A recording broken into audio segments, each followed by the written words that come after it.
इस शरीर रूपी मकान में हम किराएदार की तरह रहते हैं। हम इस मकान के मालिक नहीं हैं। इस शरीर रूपी मकान में हम किराएदार हैं। आप बोलेंगे क्यों प्रभु जी, मालिक क्यों नहीं, किराएदार क्यों है?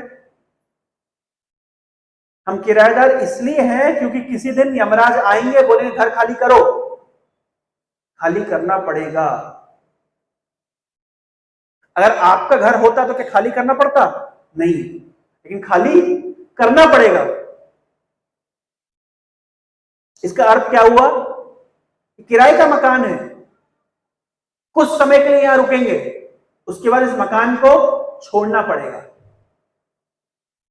अब मुझे बताइए कि जब आप किराए के मकान में रहते हैं, एक मकान छोड़ते हैं और दूसरे मकान में जाते हैं,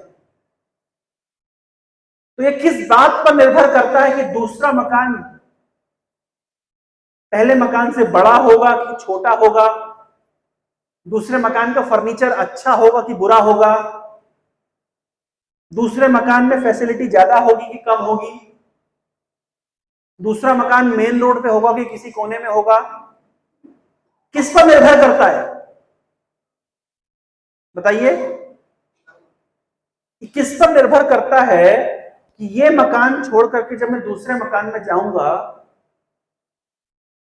तो वो मकान पहले मकान से बेहतर होगा या पहले मकान से कम होगा? किस पर निर्भर करता है? किस पर निर्भर करता है? ये निर्भर करता है कि कितना किराया हम चुका सकते हैं। अगर आपकी आर्थिक स्थिति अच्छी है तो आप जब दूसरा मकान लेंगे उसको ज्यादा किराया चुका सकते हैं, तो बेटर मकान मिलेगा आपको। और अगर आपकी आर्थिक स्थिति कमजोर है तो अभी आप 3 BHK में रह रहे थे, आपको 2 BHK से काम चलाना पड़ेगा। अब 2 BHK में रह रहे थे, आपको 1 BHK से काम चलाना पड़ेगा। या 1 BHK में रह रहे थे, आपको स्टूडियो अपार्टमेंट में काम चलाना पड़ेगा। तो दूसरा मकान कैसा होगा ये किस पर निर्भर करता है? हम कितना किराया दे सकते हैं। उसी प्रकार से हमें दूसरा शरीर कैसा मिलेगा ये निर्भर करता है कितने पुण्यों को हमने संचित करके रखा है।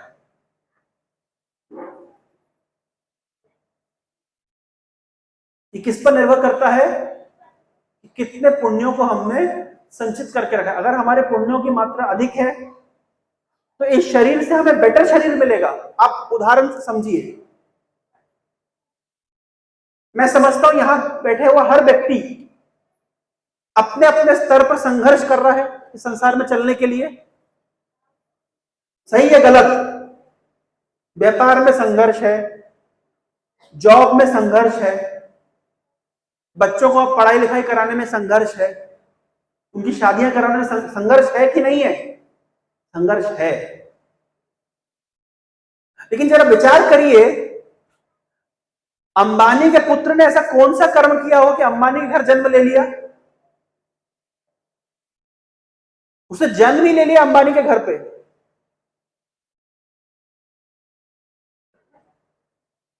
हम लोग बड़ा परिश्रम करके कुछ लाख रुपए, कुछ करोड़ रुपए हम सेविंग कर पाएंगे। अंबानी का लड़का जो घड़ी पहनता है वो घड़ी कम से कम 75 करोड़ रुपए की है। बताइए कर्म का सिद्धांत है या नहीं है? ऐसा कौन सा कर्म किया होगा कि अंबानी के घर में जन्म ले लिया कि घड़ी पहन रहा है कितने की? 75 करोड़ रुपए की घड़ी।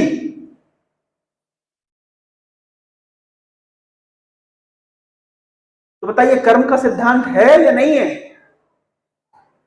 तो अगर आपको बताया जाए ऐसा कोई कर्म करो जिसे कम से कम अगले जीवन में बहुत धनी परिवार में जन्म मिलेगा, तो बताइए ऐसा कर्म करने में रुचि लेंगे कि नहीं लेंगे?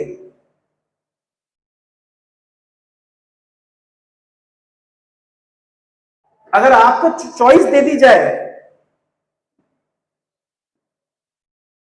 कि अगले जीवन में आप किस माता पिता के घर में जन्म लेंगे, अगर मुझे चॉइस दे दी जाए, मैं तो अंबानी और अदानी को चुनूंगा।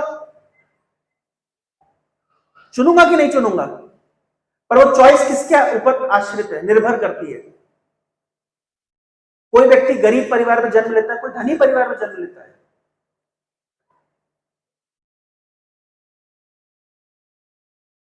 किसी के जीवन में बचपन से ही सुख और सुविधाएं हैं, कोई बचपन से संघर्ष कर रहा है। ये किस पर निर्भर करता है कि दूसरा मकान इस मकान से बेहतर होगा या खराब होगा? हमारे कर्म पर। तो कर्म का सिद्धांत है